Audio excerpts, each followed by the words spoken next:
Right, makadiko muri Zimbabwe kumatimana nyika kwese kwa muri zita ninonzi ya DJT1 ndinawo panapa mkoma wangu wa focus tinawo panapa zovara nasi tiri kunonzi kukaireze.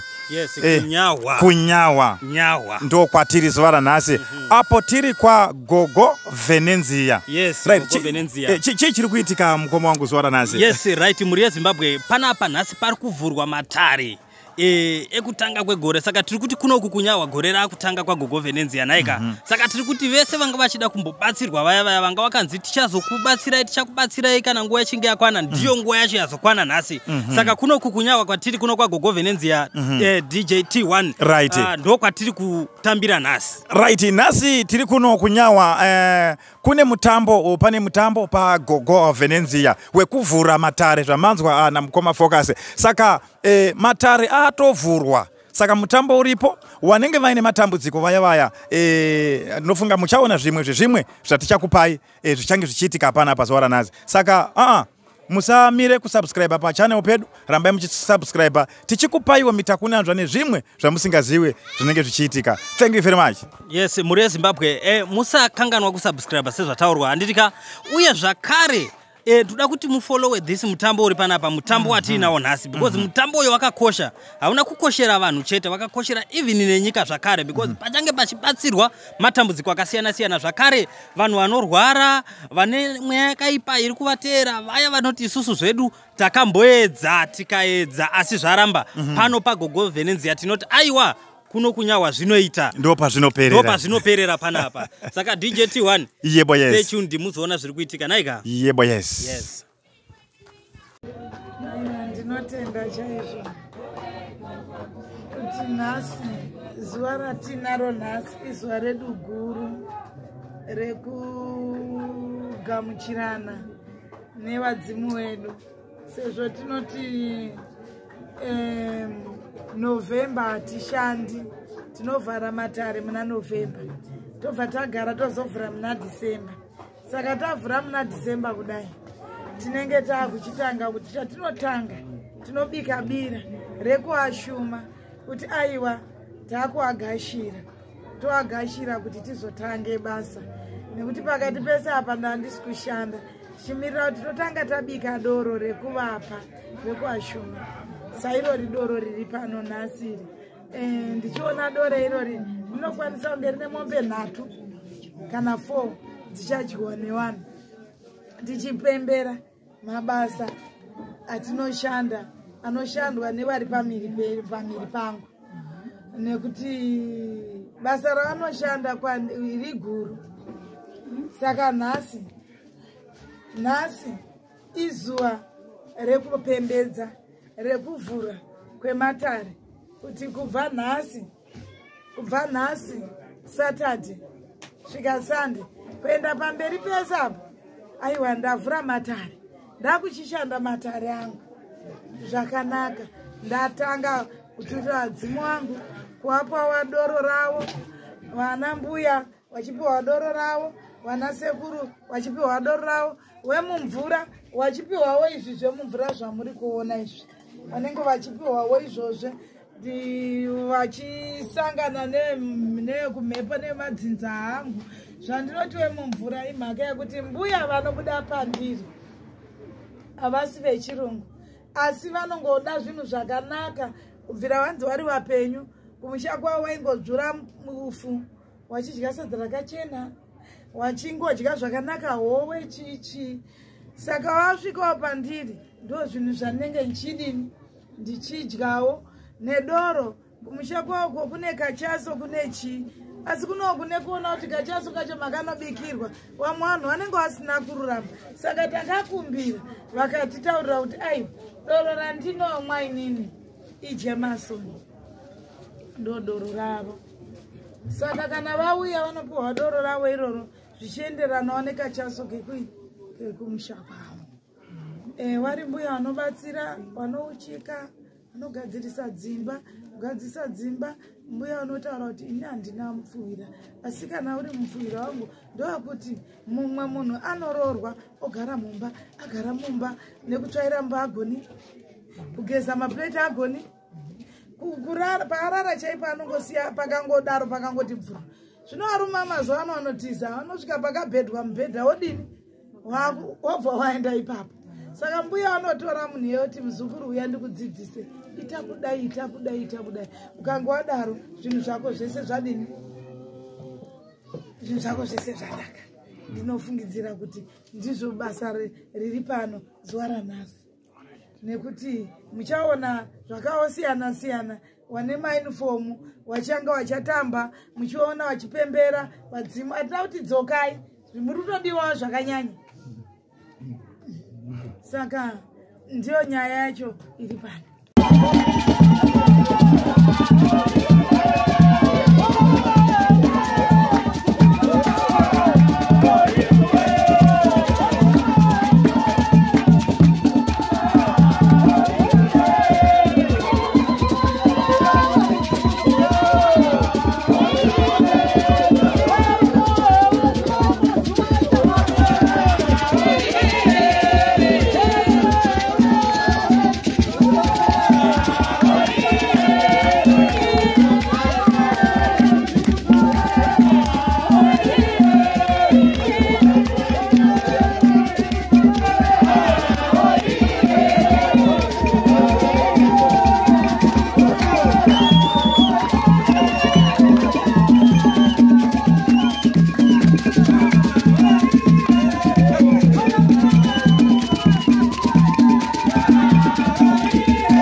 Neguti.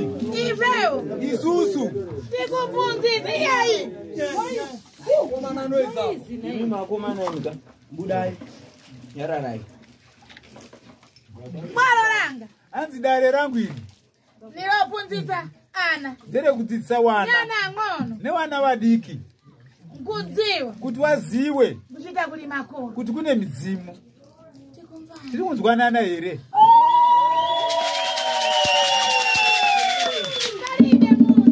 Hapana musha. Ulibe makolo. Usina mdzimu. Chukwa. Hakuna. Usana mitano. Msanyeperani.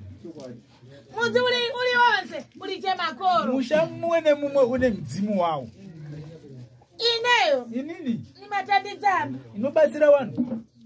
Inde ni machitana amena alibana azichitana. Kuti wae wasina vana vaya waite wana. Ndiro basa racho. Mbuma ni mazifuna zote. Anzi muri ndinodzese kudzida chaiko chaiko. Ndi mbumba zanga. Ne muri dzangu. Adzukuru wanga. Imuri dzangu azukuru wangu. Amatsata njira yanga. Wanotera nzira yawo. Amatsata njira yanga. Anzi wanotera nzira yangu. Ya ulemu. Yerukudzo. Tikumbana. Tirunzwanana.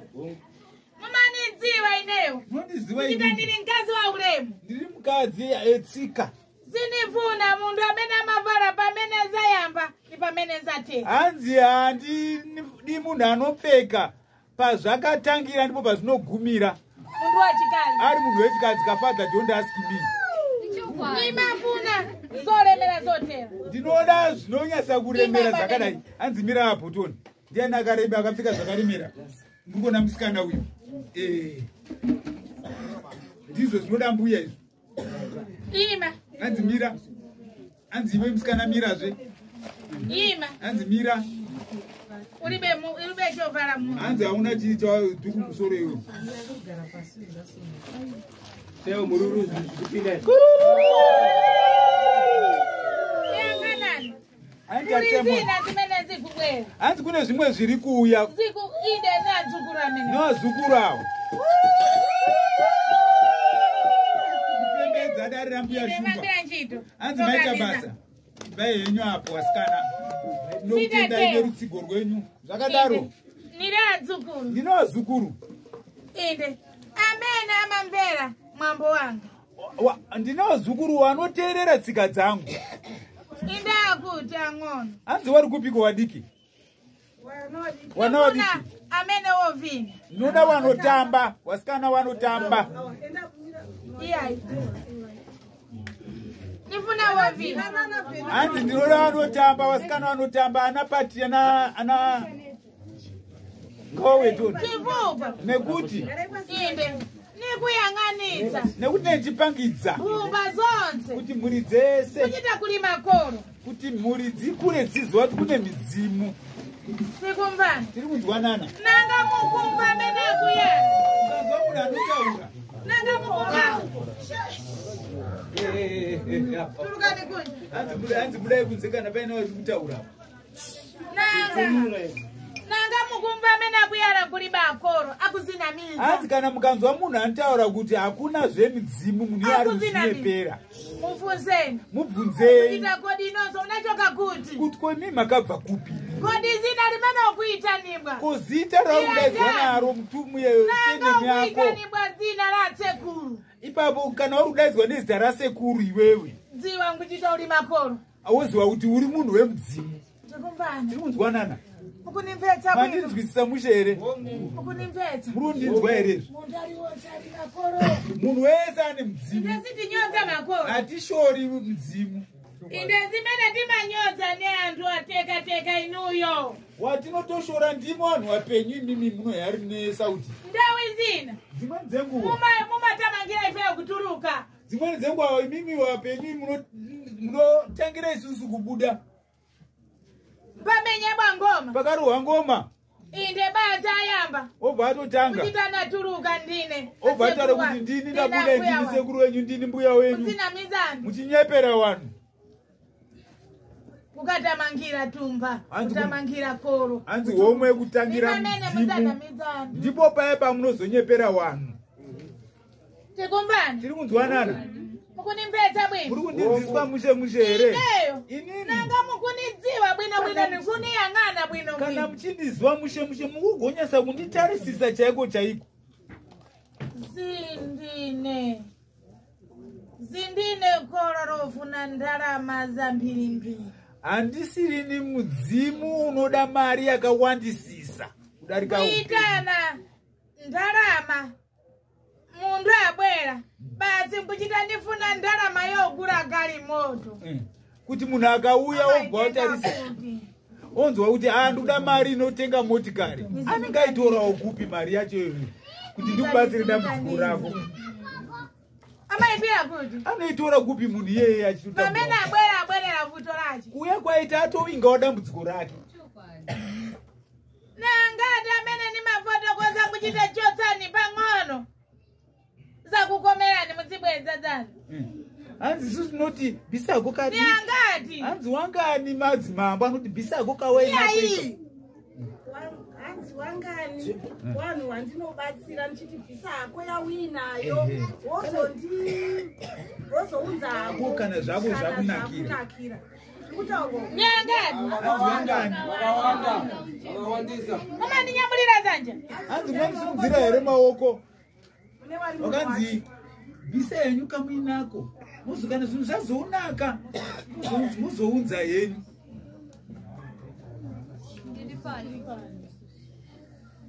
Sobano mulibe kuchuruka. Hanzi muchanisa kuuya mawanda. Mukunimvetsa. Chifukwa wotandidza mundu. Nekuti anobatsira munhu. Satamangira ndarama amatamangira vuto. Anobatsira munhu muchokwadi haamhanyiri mari. Anomhanyira utano hwemunhu nedambudziko remunhu. Simenemo. Handizvei. Ipamene muli karata. Ndosaka muine macertificate. Ndosaka tine mabhuku atinonyora. Kunyorera vanhu vanotambudzika. Akamirira vanhu anotambudzika. Tinongogashira. Asina mari.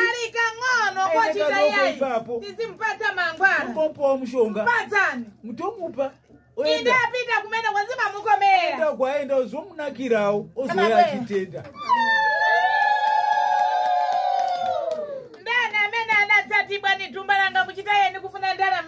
Ndiani akamboteerwa nehomwe yambuya unzi ndura mari yangu yandakakura pai. Ndiani? Simubwaza moka. Amunzi mega here.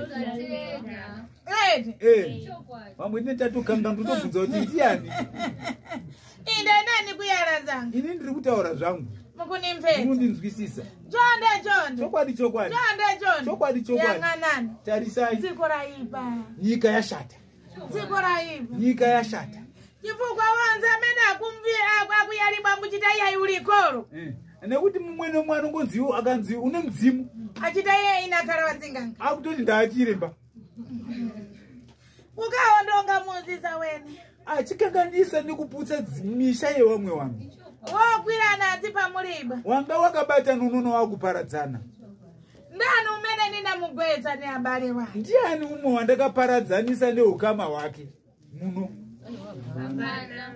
Imachita gwira nani? Wanototi batanai. Batanai. Vuto muziyang'anira pabodzi. Dambudziko murwire pamwe chete. Wina umataitsibwa ni mbale amene amakufuna. Anzi mumwe unozotoparadzaniswa nemunhu anotokuda. Anenge asina godo newe. Anotomuda atorera pamwe. Unzotaiwa. Iyayi umene oneoipa. Tonzi uyu akashata uyu. Kodi mawa mudzatandizibwa ni. Kumangwana muchazobatsirwa nani? Mayara zangu. Ndataura zvangu. Zina zimanimvesa chisoni. Zvimwe zvinotondinzwisa tsitsi. Aiwa tiri munyika. Kalibe zochita. Hapana zvatingakwanise kuita. Kwati mudziko la wene wacho. Nekuti tiri munyika yewamwe yewaridzi. Ndikumbana. Tinonzwanana. Zopano nanga makhala. Asi kana muzogara mugare makaziva Mulendo. kuti mwenzi Amamenya njoka.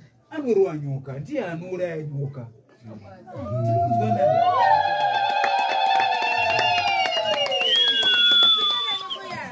Kutaura pano. Chokwadi. Mozataya chemakoro ako. Musarase mudzimiri. Mozataya chemakoro. Musarase tsika dzenyu. Inde kereke iri kumeneko. Chechi idzi dziriko humu. Sitikana kuchita kereke iri kumeneko. Kuti chechi dziriko, Mwari ariko kwetu. Sopano. Asi makoro ari kumeneko. Nemidzimu iriko. Ekumbana. Tiri kunzwanana. Na ife timatandi. Nesuwo tinobatsira. Inde matitukana zano kuchita nimweya woipa. Chiti imwe yakaipa madhimoni. Zina zimene zakuvuta. Wakereke zazinyamura zimanyamulibwa na ife. Zvimwe zvinhu zvinokunetsa matambudziko amunosangana nawo wechechi hawakwanisi kuzvisimudza kana kukubatsirai, asi iwo wadzimu anokwanisa kutozvisimudza. Uzatsangarara nekutsangarara makereke ni makereke. Uchatenderera wogotenderera machechi nemugopinduka machechi akasiyana-siyana, asi pasina chinozobuda. Ndawi zine nanga wafika. Dzimwe kana uchinge wasvika kwaina Mbuya ungotaurwa kunzaiyo. Chimene chifuna ngufotokoti. Kuti ichi nechi chinoda kugadzirwa, dambudziko rako rinopera iwe. Ndisi chitapoda ndisi. Ngatiite ichi neichi. Nzata. Zvobva zvapera. Yedi. Handiti ndizvo. Inayo naye ananza. Ini ndataura zvangu. Ngondo yanga iripo chita iya imotsataya makoro ano. Hondo yangu iri pakuti musarase mudzimu yenyu. Tinonzwisisa mushe.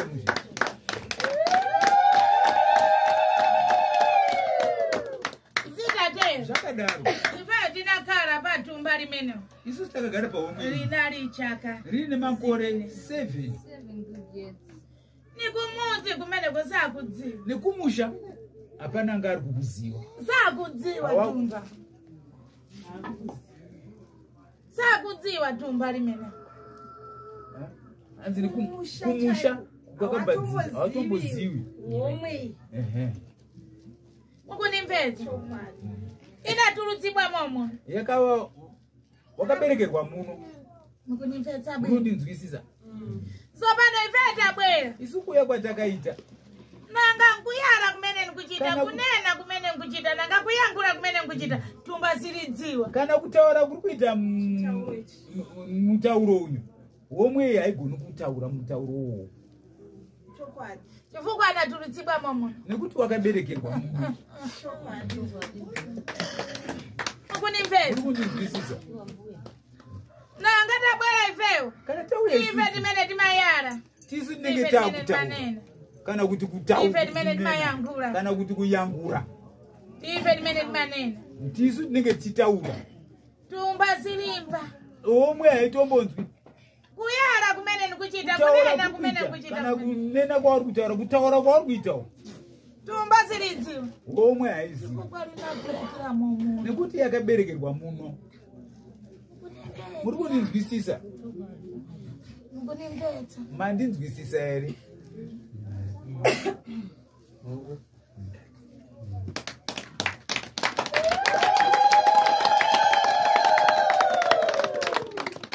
Zitatero. Zvakadaro. Abambo watumba adamwalira ere. Hanzi baba wehomwa wakashayika nditi? Inde mbumba ziliba kungena mudzi. Muri Sizinali kudziwa mudzi. dzanga zisati dzapinda mumusha. Zisati dzaenda kumusha. Sizinali kudziwa mudzi manu. Hanzi tatisikazivi kumusha kwedu. Ndikunama. Hanzi kunyepa chokwadi. Zitatero. Zvakadaro. Ndidakunyamulani. Hanzi wakatisimudza. Kuchita yai nifuna nizite yanganitsani. Kumene kuli anzanu. Abale wanu. Nikumudzi kwanu. Nikukupititsani. Mbuya ndokuti aiwa ndoda kuti ndikutorei. Ndikuendesei kumusha kune hama dzenyu mundosangane nehama dzenyu. Mulibe kupita. Makazadzisa zvinozadza mukombe chaizvo. Mulibe kupita. Taenda. Inde. Sitinali kubwera tizichita pita inde. Inde pitani mutatero. Hanzi tangatise hanzi hawana kuuya ere wachiti wachiwa famba ine nzira iyi endai makadai endai nemekai wakadai wachipangidzwa nzira kukafika dzamara kusvika Zambia Zambia Mzabuka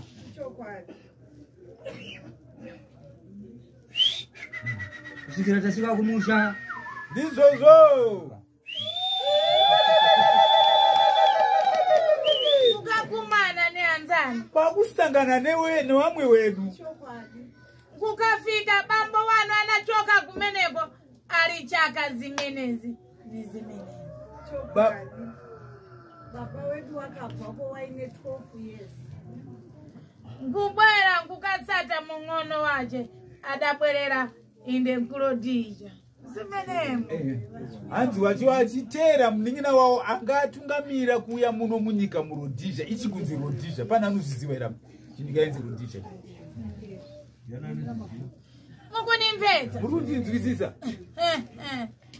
zimene nikukuyalirani andiri kutaurirai zimene nikukuyalirani andiri kutaurirai zimene nikukuyalirani andiri kukuudza ine ndinatulutsa ananga atatu ndakasimudza vana vangu vatatu ndakabereka vana vangu vatatu muri mukunimvedza kundinzwisisa mkazi mmodzi mwanasikana mumwe chete amamuna awiri warume wairi mukunimvedza muri kundinzwisisa mapedza bwino manzwisa mushe mushe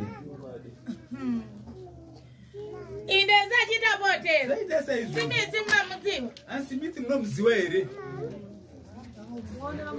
imiti angari prime minister yenyika ino anabwera akanzi akauya irodhizha mudzimatu ifewo akapinda musha mavo kuzambia achitsvaga nikutandidzibwa kwakubatsirwa nehomwe yavo yai nimamuna wa nemurume wavo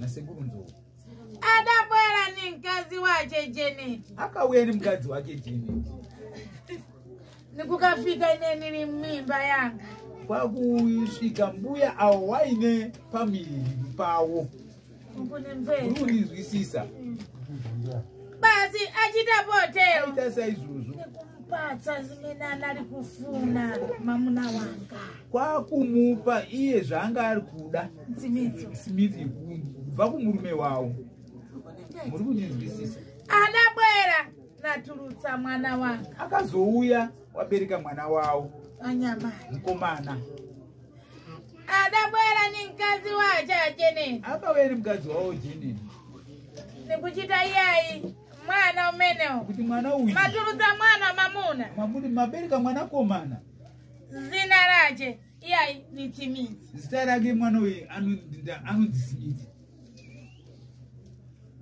Mwana anga anapatsigwa zina ni Mudzungu. Vanhu mwana wangu akapiwa zita nemurungu. Ambedzako.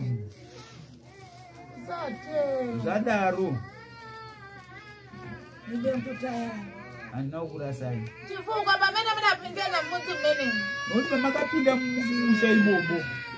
Makolo onse anali kulemba karata. Hanzi wakuru wese wemumusha imomo wanga wachinyora mazita. Pali karata yachikurire. Hanzi pane bhuku hombe.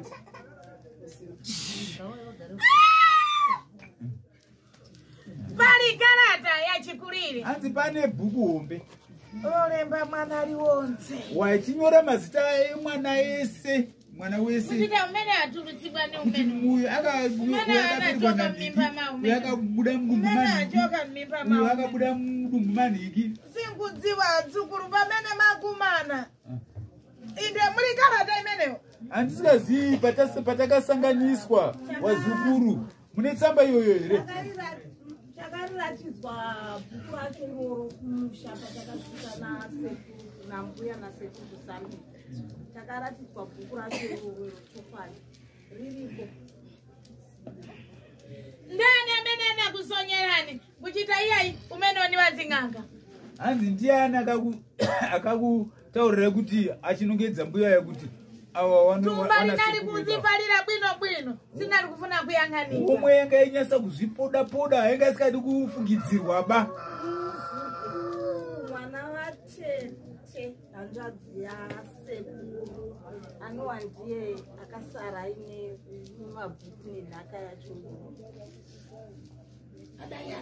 Hanzi akataura kuti ava ndisekuru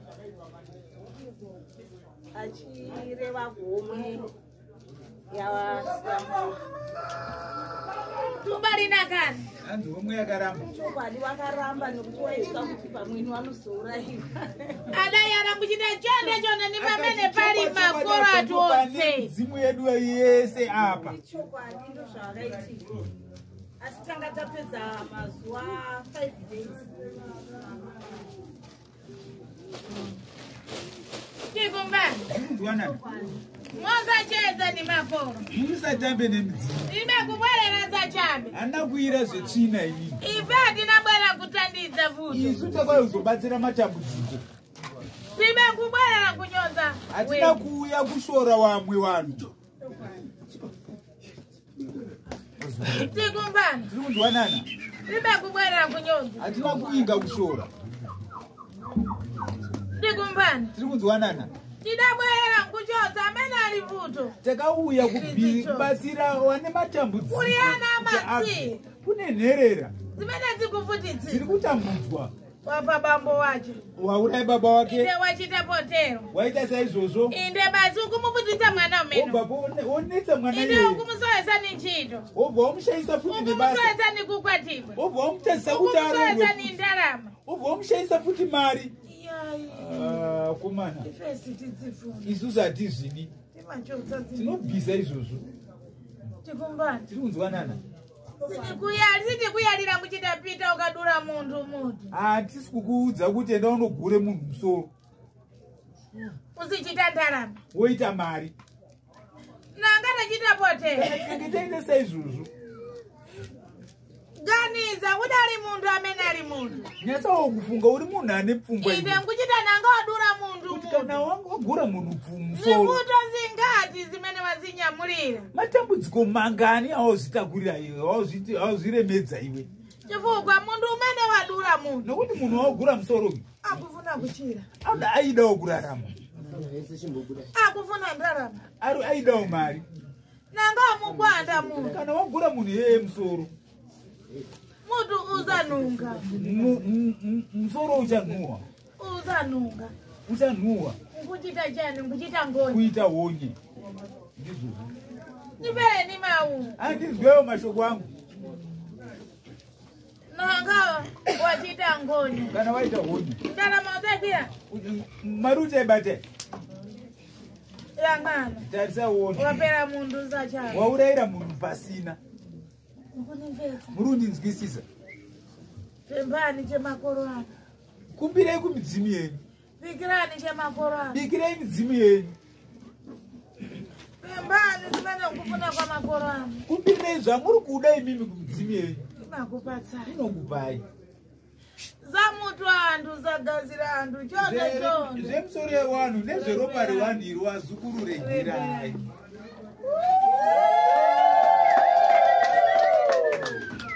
Anzanu zakutona munyumba. Wamwenyu wanokaita sezvo wasikura nemudzimbo. Nyumba yachikurire. Zimba rinopano nokoko.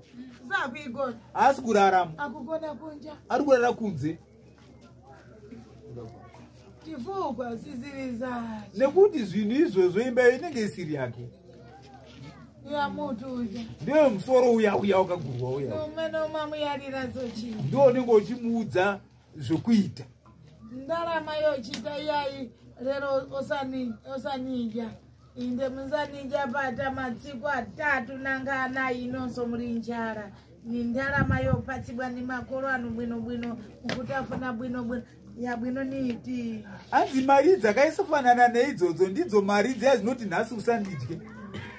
Uzondidya kwapera mazuva akati uchifanizara.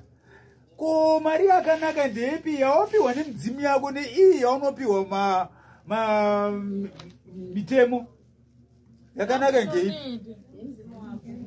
Abwino niti. Yakanaka ndeipi? Inde nikutikitira. Uyezve yekudikitira.